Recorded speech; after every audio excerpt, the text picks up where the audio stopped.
Hi, Jeff. This is mostly directed for you, but I invite everybody's comments. This is going to be probably a very long video. So we could barter video for video. It's all right. I did see your video, yes. That's how the conversation started. And I don't direct comments to my YouTube channel just because I don't feel like it. The conversation started with your video, so I wanted to continue it. And I don't care to monetize it.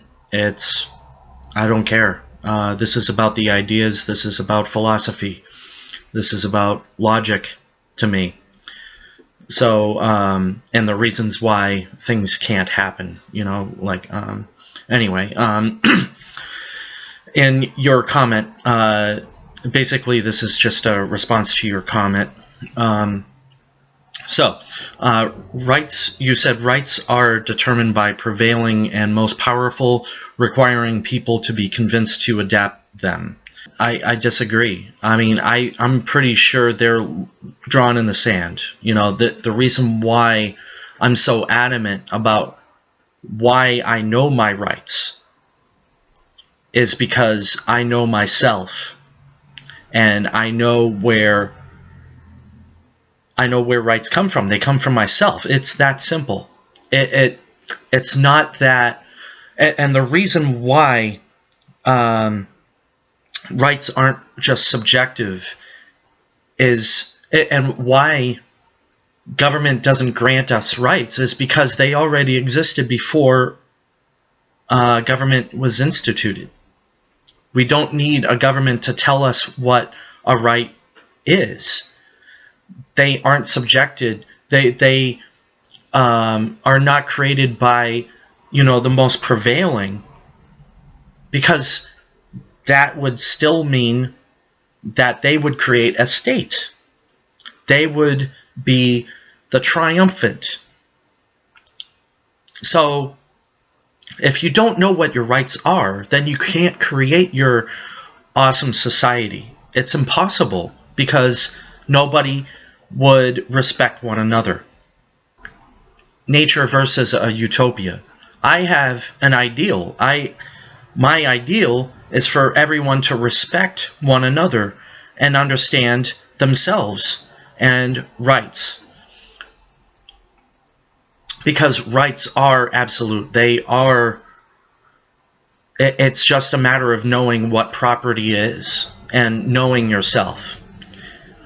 And I guess this is where I have a disagreement with Brian earlier, because if you don't know yourself, how can you know what negative rights are? And yes, it is exactly the same thing to me. Property rights are negative rights. It's the same thing. So, but if you don't know yourself, then you can't continue the philosophy. You can't continue the logical progression of why nature is the way it is. Okay, so to continue, I guess. Claiming land as your own also requires the burden of convincing people to consent that the land is yours. To some degree, I get this. In this sense, it goes along with the first come, first serve thing or whatever. I created a video about land ownership earlier. I'll definitely upload that as well. To create property, you say this, to create property you have to use naturally existing materials which you did not create, and be in a constant state of fear to trade labor for imaginary value assigned to inanimate objects, or blatantly useful object for object, or services to attain more. Not completely true, because I have my ideas, I own them. So this is property. This is property. My ideas, my speech, it's property. I own it. I have to be responsible for it. If I say something nasty to you, it's going to give me a bad reputation, right? Because I'm the one who said it. I own it. That's my bad. It's my responsibility. We probably won't disagree there, but I'm just saying property extends from the self. So it's not just materials. And yes, it is labor, because labor comes from the self. You own it. You're able to trade your skill set for a better product or what you value more. So the reason why I'm having problems with someone telling me I have to build my own house, first off, you're telling me what to do. Second, what if I don't have that skill set and I'm better at computers? I'm going back to this analogy because this is my life here. So I understand this. Why would I subject myself to your rule that I have to create my own house? And if I didn't have that ability, or I'm sorry, if I did have that ability, I'd have to let in people that I didn't know and I might not want to associate with. Yes, sharing is a wonderful thing, but I'm only going to share if I know the person, and this is my own personal preference. Others will disagree with this, and that's great.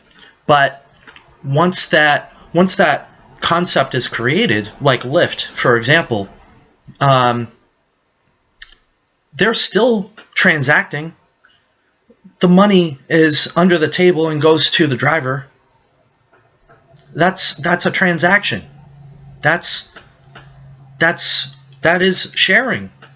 Actually, it's a matter of, hey, will you take me here or whatever? Hey, you know what? Because you're such a nice person, I'm going to give you this for it. There's nothing wrong with that. That is sharing. That is acting cooperatively. So it actually, both people are profiting from that. It's not just the driver profiting from that either. It's the other person who got the service, and that person valued the ride over the currency. So that is economics, and that's why we need to learn economics. That's why I was pushing that for 4 years on Currency of Democracy. I think that you said this, I think that there would be less fixation on claiming objects and land as property, since people would yield to you and the idea of first claim. That's property. That's property. And then when that person gives it up, he's going to exchange it for something else, most likely. He may not, but that's his own decision. So I don't understand your fixation to get rid of the idea of property, because you're describing property right there. And that's where rights come from, because it's a freedom of choice, freedom of association. So that is a contradiction. I also wanted to mention you would be respected as an owner in that situation that you described. You know, first fine, first claim. You would be respected as an owner. You said this, I'm sorry. While you use and keep it. Yes, it's ownership, it's property. I own myself. Does anybody else respect that? Imaginary value issue you were talking about. Currency to you apparently is not valuable, but love, trust, and respect are more valuable, or are values to you, even though they're more imaginary than currency. Currency is just an object. There's nothing to fear about the object. And currency, I'm sorry, love's trust and respect are actually more imaginary than the state is, because at least there's a building associated with the state. I value love, trust, and respect. Don't get me wrong, because that's what we're trying to strive for. I agree with this. I hold respect to be the utmost, because that's where we can define the lines, not aggressing against other people. But eventually trust and then love come. It takes time. It's just nature. It's part of us. We can't strive to be better without knowing respect first. I value work, and I think we all do. It's a part of us, and we can choose to allot our time as we will, as opposed to being told that I can't associate with a team of workers to program a piece of software, or my friend can't team up with some of his friends to create the house that I'm in right now, and to compensate them for time to, show generosity and show respect. I will pay him if he wishes to be paid. It's respect. It's cooperation. And an understanding of each other. So you said, since people are so different individually, we're supporting ideas that will take us beyond the realm of violence. I agree with this myself. But I want to take you back to the discussion we were talking about, intimidation versus murder. You're threatened by someone that says a bad name to you and does so aggressively. And that's another distinction I want to make. There's aggression and the non-aggression principle. If someone intimidates you aggressively, then yes, you're going to be in self-defense mode. If that's when you can back yourself up with words, as he was. The moment that he starts punching you, you're able to punch back. That's self-defense. In both cases, the guy's talking to you, then you can talk back right back to him. That's self-defense in one sense. If he punches you, you're able to punch back and fight with force. That's totally justified. And I want to make that distinction about justification, justice. If someone hurts you, you're able to hurt back in self-defense. Others are totally justified to defend you. And that's what I want to make clear. If you were to shoot him as opposed to just talk back to him or walk away, be the better man, then everyone else is going to come to his defense and do bad things to you, whatever it might be, and the least of which would be shunning. That's it. That's why I want to make that clear, because if it's just your rules that you're playing with, then that is tyranny, and that's how the state gets away with everything, because you have to play by their rules. I'm not going to play by just your rules, Jeff. This is about nature, how we all cooperate, how we all defend each other constantly, and how messed up morality is right now. It is about respect. Everything is about respect right now. So yeah, so what you were trying to do basically is say that since the guy were to come up to you and call you a name, then you shoot him. That's thought control, basically. Because if, say you were a cop, you did that, then everyone else would fear you because you're backed up by a huge freaking corporation called the government. And so that would be thought control. And we'd all know it's wrong. But when someone else on the ground does it, like just a free individual does that, that's murder. And we all know that. And what you were trying to do is control others' thoughts. Hey, you want to call me a bad name? That's wrong, and I'm going to fight you with force. That's thought control. That's the lack of a freedom of speech. And I don't like to say, hey, we have the freedom to do this, we have the freedom to do that. No, we're free. We're at liberty. The market is cooperation, I want to mention. The market is just people exchanging. I want to make a few analogies here. It's a decision that two people value.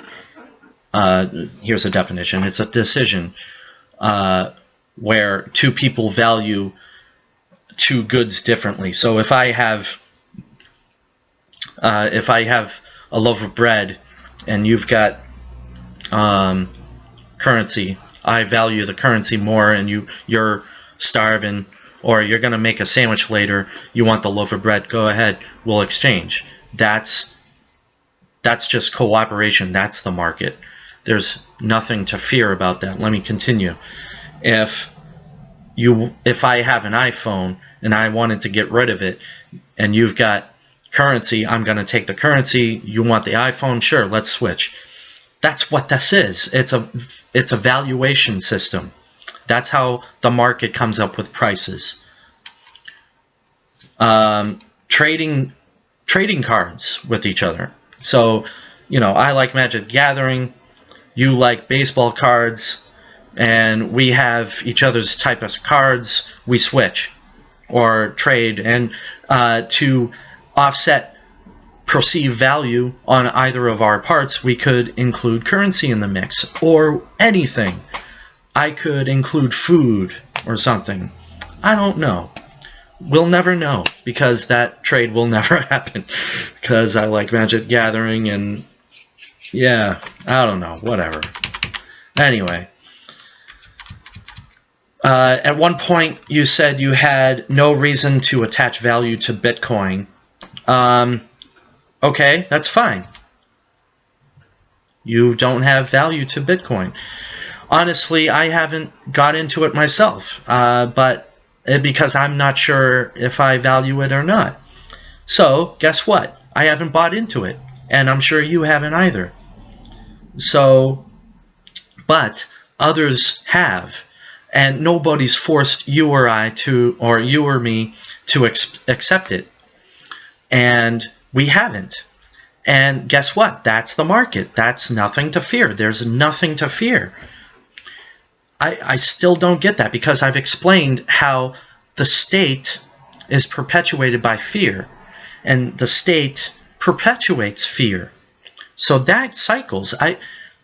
The market, you just keep on saying that it's fear-based. You haven't proven that. So I can't accept that. There's no proof. It's actually improved our lives. And you kind of you floated over that logic too. In any case, Bitcoin, you either take it or leave it. It's your choice. That's freedom of choice. That comes from property. Property is a part of us. It's an extension of ourselves. Whenever you use the term I, it's you. It's property. And whenever I say I shall, that's acknowledgement that I must do something. It's a promise that I made of my accord. The problem lies in the fact that others say that I will do something without my consent. When I make a contract, that's okay, because that's my consent. I signed on the line. That's my consent. That's voluntary. That's great. When there's a trust relationship on the ground, if if my mom were to leave some money for my son at some point, that's her own point or her own choice. You know, that goes into a trust, and that is held by somebody, probably me.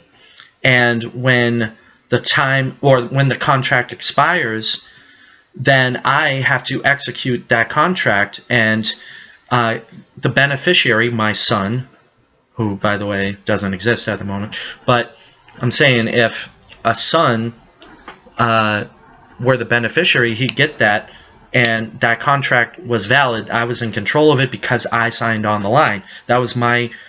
I chose to, you know, cooperate with that decision. I respected that decision. I valued my son.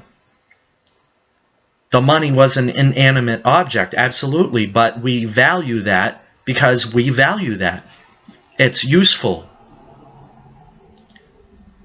When you attach value to something, it becomes useful. Love is useful. Fear is not useful. We need to get rid of that emotion, absolutely. But it's more than love. It's respect. It's more basic than that. We don't respect people on the ground here. We don't. Murder is not acceptable. It is not respectable. That's why justice is so important. We need to respect each other's liberty, which stems from property. So all of this makes logical sense.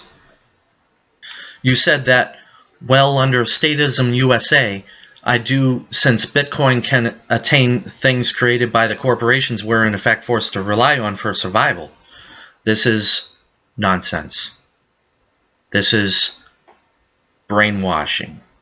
You have been brainwashed. I'm sorry. This is nonsense. You didn't get Bitcoin, and you can grow your own food. This is your own choice. You said it yourself. You want to be voluntary? Go ahead. I'm not stopping you. You can grow your own corn in your field or tomatoes. People do this. This is great. I'm down with that because it's more natural. I'm good with that. That's fine. But it is still incorrect. You do not have to buy food from corporations. You can buy, or you can grow your own food, or you can trade with the farm down the street. You also don't have to live in a house. But guess what? My expectation is that you live in a house that you bought, or an apartment that you're renting, and you wanted that, so you traded for it. When it comes to Bitcoin, I'm sure you don't have any. So no, it's a false statement. It's a straw man. You still have the ability to accept or deny any contract and any product and any service, except from those of the state. You have utter faculty of yourself. Only the market can provide choices. The problem lies in the fact that you're telling me I have to build my own house, or you're telling me that I have to grow my own food. You're accepting property when people discover something, and then it's thrown out the window. It's gone. So liberty comes from property. If you don't understand that your rights for your race or your sexual orientation or your creed, your rights come from yourself because you're the one with the choice, or you have the, properties already, because property is property. Anyway, lastly, I just want to follow up. I said this, anything that's emotional should be left out of the arguments. And you said that sounds like the absence of critical thinking to me. Ideas evoke emotions. Yes, they can. Ideas are the essence of liberty. Ideas come from yourself. And you and me, we're emotional creatures because we're animals. But when it sounds like the absence of critical thinking, when I say that emotions should be left out of the arguments, that's a contradiction. What I'm trying to say is if we leave emotions out of the argument, then we're able to focus on the critical thinking. That way we can figure out what a voluntary society would look like and how we can cope to come back to nature. Because once we live without a state, we're back to being ourselves. So my question is, what have we learned from statism? I would say that the market is a good thing and fear is a bad thing. And we need to figure out what property is, what emotion is, what morals are, what respect is. We need to figure out why we need the moral argument to get rid of the state. It's not enough to just say, hey, it would be great to live without rules. That's incorrect. In a voluntary society, we would need rules. But they'd be so basic and so instinctual, so common sense, that there's no problem. There would be no problem at all. I'm not minimizing or censoring what you're saying. I want to make this distinction. I don't want to belabor it, but minimizing or censoring would be killing someone for saying the wrong thing. That's what the state does every day. So what we're looking for is a rational argument for anarchy and peace. We're looking for a logic. This is what I do every day. I'm a programmer. So I need to understand what it is I'm going to program before I just start typing away. Because otherwise it would take forever and I would get nowhere. It's the same idea. If we get rid of the state without understanding why we're getting rid of the state, what the ultimate goal is, and where the rules of the game come from as well. Like, I need to know the language of programming, or what I'm programming. I need to know the rules that end up in anarchy. It's just morality. It's respect. It's the only reason to get rid of the state. The only reason. Because otherwise, we could do this for another 5,000 millennia. I mean, whatever. You understand. So, this is why I created this video, is to put forth a logical argument and understand that emotions are part of our nature. And that's again what I'm trying to get at, is it's all about our nature. It's a lack of fear, but understanding that we will have it because we are animals. It's part of us. We have to live with that.